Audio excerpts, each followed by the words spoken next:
In this video, we're going to show you the worst employees on Undercover Boss. So without further ado, let's get started. Because our hourly shift supervisors are in a leadership role, they set the tone for all of the employees in the restaurant. We want them to have a great positive attitude, and we want them to be really focused on delivering warm and friendly service. Sarah Bydorf, the chief brand officer at Boston Market, went undercover at one of the company's restaurants to gain firsthand insights into the operations and the employee experience. Little did she know that she would encounter the worst employee in the history of the show, Ronnie, who would be fired on the spot for his shocking behavior. So we're going to be working together today, yeah? You excited? A little nervous. It's okay, don't worry about it. You have a great teacher. Ronnie was a shift supervisor at the Boston Market Outpost in Duluth, Georgia. He openly expressed his disdain for customers during his interactions with Bydorf, who was disguised as a waitress participating in a reality show. He went on a rant about hating customers, calling them selfish and demanding. Unbeknownst to him, his words were being captured on camera, and his derogatory remarks about the very people the company served sent shockwaves through Bydorf.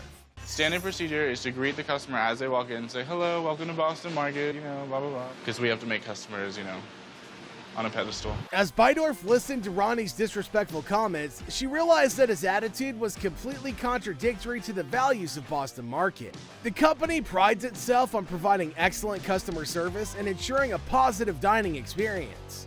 Ronnie's toxic attitude towards customers threatened to undermine the company's reputation and values. Ronnie kept referencing that this is the way we do it because corporate tells us to. That concerns me a little. Customers will literally sit here and take about 500 napkins and then just throw them all over the floor. Deeply disturbed by Ronnie's behavior, Bydorf took a moment to compose herself before deciding to reveal her true identity to him.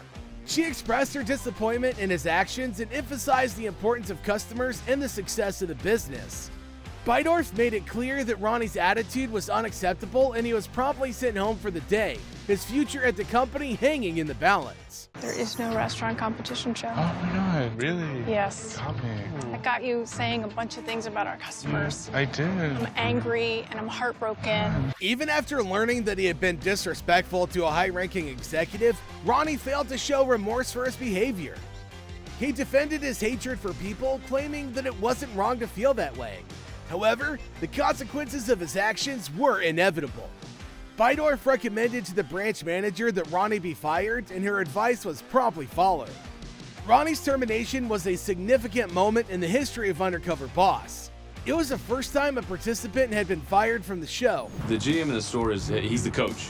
He's got all of his players underneath him. He's got to make sure the entire team works good together. I'm going to listen to the way he conducts himself and how he talks to his staff. In an episode of the TV show Undercover Boss, Hooters president and CEO Kobe Brooks wanted to learn more about how his company was operating. He hoped to address problems with the brand and declining sales, as well as investigate allegations of mistreatment of women that Hooters had faced. Brooks took on the identity of a regular employee named Scott Archer and worked at a Hooters restaurant in Dallas, Texas. Hi, Scotty, how are you? Dude, we got to get rocking and rolling. All right, so okay. That's your shirt.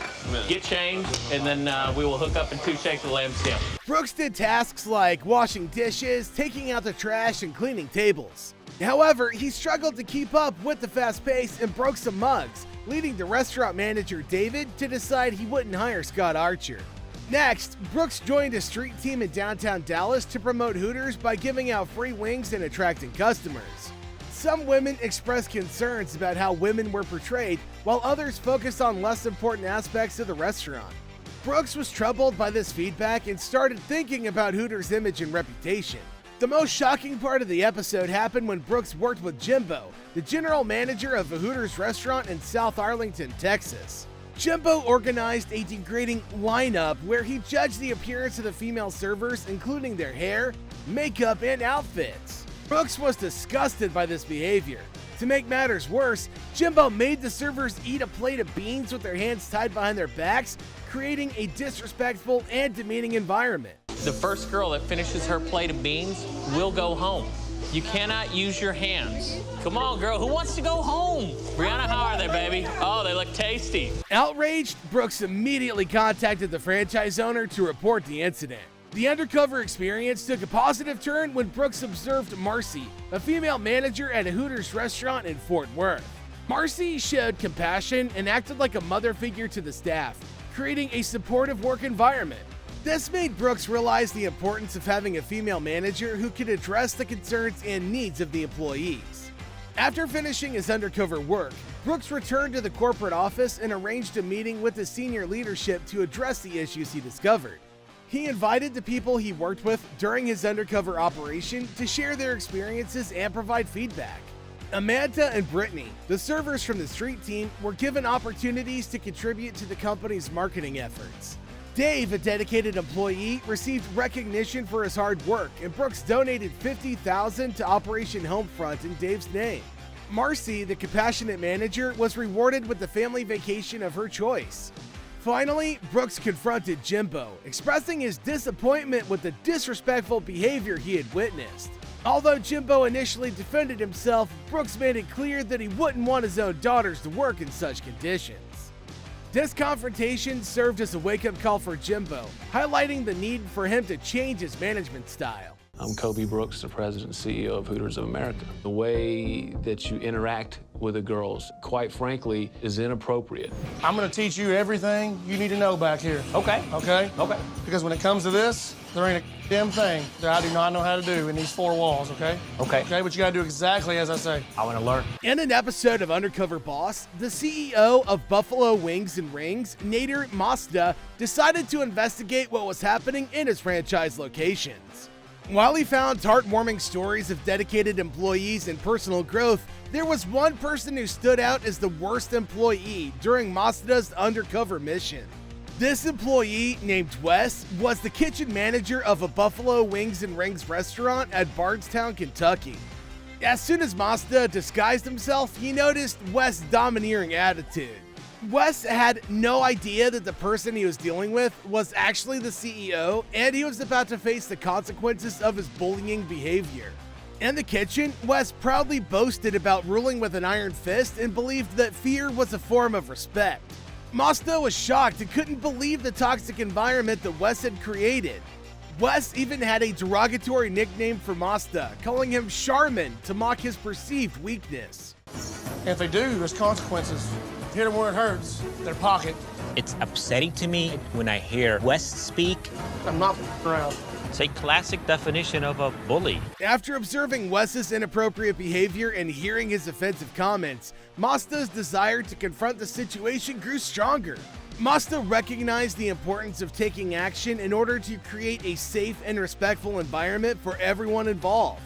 If Wes's behavior were left unchanged, it would have devastating consequences for the company's reputation. Every time you drop an order and you're done, do what you could never do on prom night. Tap it twice. Well, you've probably been a guy that's been walked on a time or two in his life. In a powerful meeting at Paul Brown Stadium, Mazda confronted Wes about his bullying tactics. He made it clear that he would not tolerate such behavior in his company and demanded that the franchise owner take immediate action and fire Wes. Mazda wanted to make it clear that bullying and abuse would not be allowed in his company. I'm not gonna allow anybody to be bullied or be uncomfortable like I was. That is not the culture we're trying to set. Although Wes represented the worst of Buffalo Wings and Rings, the episode also showed the power of transformation and redemption. Mazda, no longer undercover, addressed other instances of mistreatment within his franchise locations. For example, in Chicago, he discovered that employees did not understand when doctors provided excuses for absences, showing a lack of compassion and empathy.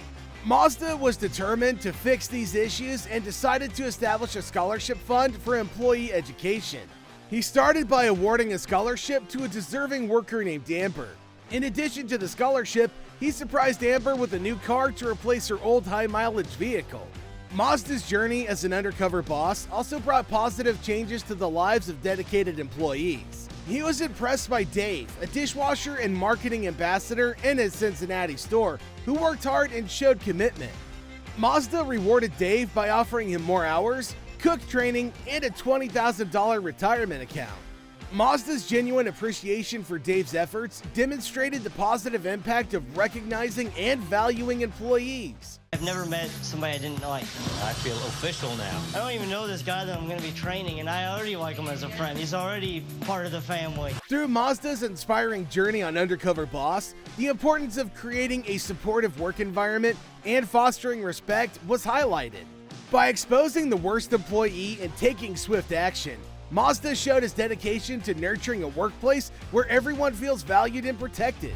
Have you ever witnessed an employee on Undercover Boss who got promoted for his impressive performance?